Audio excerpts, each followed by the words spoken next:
নমস্কার বন্ধুরা, আমরা হাজির হয়ে গেছি আজকে মাতৃ আরাধনায় সামিল হতে।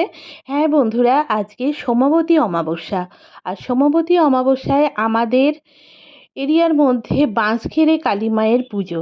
আর সেখানেই এসেছি মাতৃদর্শন, মাকে প্রণাম জানানো, মাকে পুজো দেওয়া এইসবের জন্য।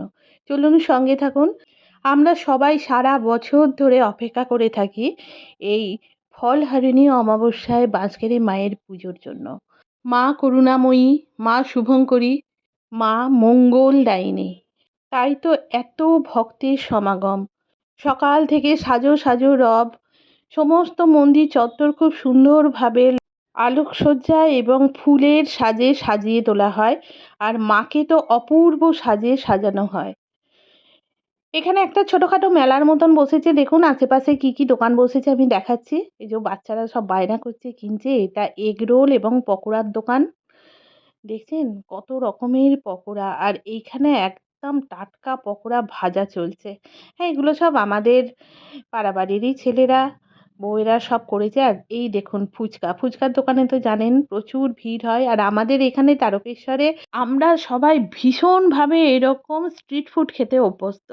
সমস্ত জায়গায় যেখানেই একটু মেলা হয়, অনুষ্ঠান হয়, সেখানে স্ট্রিট ফুডের অনেকগুলো স্টল বসে, আর আমরা প্রচুরভাবে খাই। চলে এসেছি মায়ের মেন মন্দিরের গেটে। আর এই দেখুন মা, জয় মা, প্রণাম নাও মা, সকলের মঙ্গল করো। প্রচুর ভিড়, প্রচুর ব্যস্ততা, সারা রাত ধরে পুজো হবে। ভীষণ বড় করে, ভীষণ নিষ্ঠা ভরে এই পূজাটা হয়। সবাই আমরা সামিল এই আনন্দময়ীর পূজাতে।